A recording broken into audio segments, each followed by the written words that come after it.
ምዕራፍ 21 ወደ ኢየሩሳሌምም ቀርበው ወደ ደብረ ዘይት ወደ ቤተ ፋጌ ሲደርሱ ያን ጊዜ ኢየሱስ ከደቀ መዛሙርቱ 2 ላከ፣ እንዲህም አላቸው፦ በፊታችሁ ወዳለችው መንደር ሂዱ።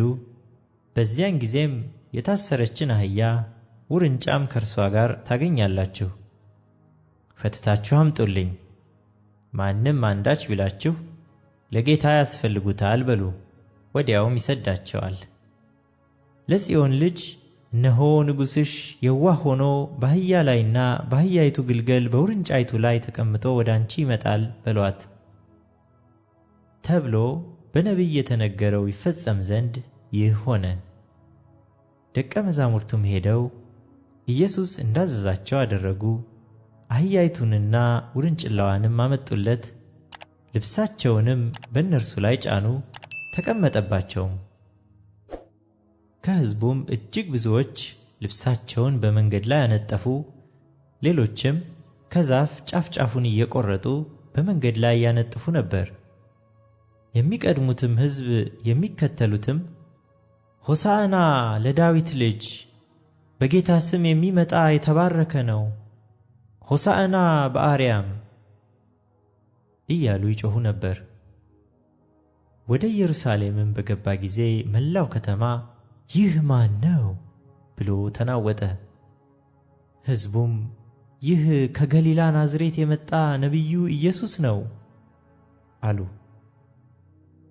ኢየሱስም ወደ መቅደስ ገባና በመቅደስ የሚሸጡትንና የሚገዙትን ሁሉ አወጣ።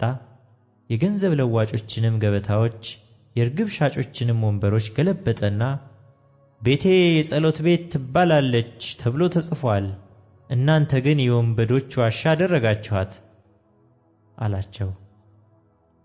በመቅደስም ዕውሮችና አንካሶች ወደ እርሱ ቀረቡና ፈወሳቸው። ነገር ግን የካህናት አለቆችና ጻፎች ያደረገውን ድንቃድንቅ በመቅደስም ሆሳዕና ለዳዊት ልጅ እያሉ የሚጮኹትን ልጆች ባዩ ጊዜ ተቆጥተው እነዚህ የሚሉትን አትሰማምን አሉት። ኢየሱስም እሰማለሁ፣ ከሕፃናትና ከሚጠቡት አፍ ምስጋናን ለራስህ አዘጋጀህ የሚለውን ቃል ከቶ አላነበባችሁምን አላቸው። ትቷቸውም ከከተማ ወደ ቢታንያ ወጣ፣ በዚያም አደረ። በማለዳም ወደ ከተማ ሲመለስ ተራበ። በመንገድም አጠገብ በለስ አይቶ ወደ እርሷ መጣ። ከቅጠልም ብቻ በቀር ምንም አላገኘባትምና ለዘላለሙ ፍሬ አይገኝብሽ አላት። በለሲቱም ያን ጊዜውን ደረቀች።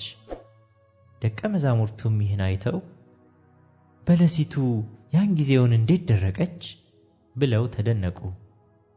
ኢየሱስም መልሶ እውነት እላችኋለሁ፣ እምነት ቢኖራችሁ ባትጠራጠሩም በበለሲቱ እንደሆነባት ብቻ አታደርጉም። ነገር ግን ይህን ተራራ እንኳ ተነቅለህ ወደ ባሕር ተወርወር ብትሉት ይሆናል። አምናችሁም በጸሎት የምትለምኑትን ሁሉ ትቀበላላችሁ አላቸው። ወደ መቅደስም ገብቶ ሲያስተምር የካህናት አለቆችና የሕዝብ ሽማግሎች ወደ እርሱ ቀረቡና በምን ሥልጣን እነዚህን ታደርጋለህ? ይህንስ ሥልጣን ማን ሰጠህ? አሉት። ኢየሱስም መልሶ እኔ ደግሞ አንዲት ነገር እጠይቃችኋለሁ፣ እናንተም ያችን ብትነግሩኝ እኔ ደግሞ እነዚህን በምን ሥልጣን እንዳደርግ እነግራችኋለሁ። የዮሐንስ ጥምቀት ከወዴት ነበረች? ከሰማይን ወይስ ከሰው? አላቸው። እነርሱም እርስ በርሳቸው ሲነጋገሩ ከሰማይ ብንል እንኪያስ ስለምን አላመናችሁበትም ይለናል። ከሰው ግን ብንል ዮሐንስ ሁሉም እንደ ነቢይ ያዩታልና ሕዝቡን እንፈራለን አሉ። ለኢየሱስም መልሰው አናውቅም አሉት። እርሱም ደግሞ እኔም በምን ሥልጣን እነዚህን እንዳደርግ አልነግራችሁም አላቸው። ነገር ግን ምን ይመስላችኋል? አንድ ሰው 2 ልጆች ነበሩት።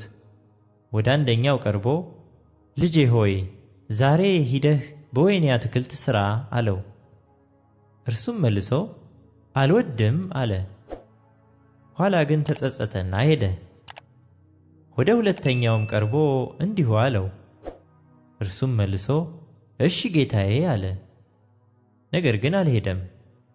ከሁለቱ የአባቱን ፈቃድ ያደረገ ማን ነው? ፊተኛው አሉት። ኢየሱስ እንዲህ አላቸው፣ እውነት እላችኋለሁ ቀራጮችና ጋለሞቶች ወደ እግዚአብሔር መንግሥት በመግባት ይቀድሟችኋል። ዮሐንስ በጽድቅ መንገድ መጥቶላችሁ ነበርና አላመናችሁበትም። ቀራጮችና ጋለሞቶች ግን አመኑበት። እናንተም ይህን አይታችሁ ታምኑበት ዘንድ በኋላ ንስሐ አልገባችሁም። ሌላ ምሳሌ ስሙ። የወይን አትክልት የተከለ ባለቤት ሰው ነበረ።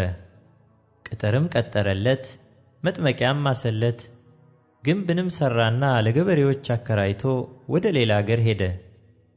የሚያፈራበትም ጊዜ ሲቀርብ ፍሬውን ሊቀበሉ ባሮቹን ወደ ገበሬዎች ላከ። ገበሬዎቹም ባሮቹን ይዘው አንዱን ደበደቡት፣ አንዱንም ገደሉት፣ ሌላውንም ወገሩት። ደግሞ ከፊተኞች የሚበዙ ሌሎች ባሮችን ላከ፣ እንዲሁም አደረጉባቸው። በኋላ ግን ልጄንስ ያፍሩታል ብሎ ልጁን ላከባቸው። ገበሬዎቹ ግን ልጁን ባዩ ጊዜ እርስ በርሳቸው ወራሹ ይህ ነው፣ ኑ እንግደለውና ርስቱን እናግኝ ተባባሉ። ይዘውም ከወይኑ አትክልት አወጡና ገደሉት። እንግዲህ የወይኑ አትክልት ጌታ በመጣ ጊዜ በእነዚህ ገበሬዎች ምን ያደርግባቸዋል? እነርሱም ክፉዎችን በክፉ ያጠፋቸዋል፣ የወይኑንም አትክልት ፍሬውን በየጊዜው ለሚያስረክቡ ለሌሎች ገበሬዎች ይሰጠዋል አሉት።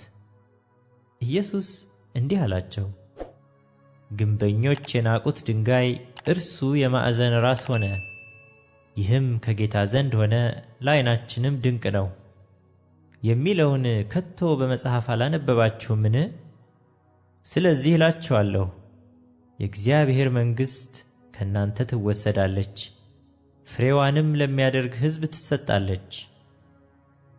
በዚህም ድንጋይ ላይ የሚወድቅ ይቀጠቀጣል፣ ድንጋዩ ግን የሚወድቅበትን ሁሉ ይፈጨዋል።